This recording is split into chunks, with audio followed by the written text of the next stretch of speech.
giden bardakçı bu sefer programın diğer sunucusu Pelin Matu'yla tango yaptı. Karayordunu oraya savurdu. Programda Murat Bardakçı'nın Zehra Aylen'den bir şarkısını duyan Pelin Matu tango yapmak istediğini söyledi.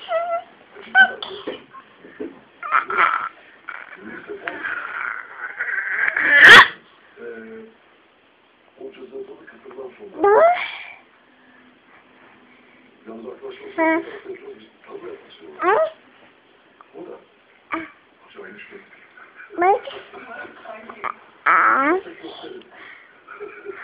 Tarihi şey oldu. Bardakçı kısa süren bu kararsızlığın ardından kendinden emin hareketlerle Batu'nun elini tuttu ve ikili müziğin nostaljik ritmiyle tango yapmaya başladı.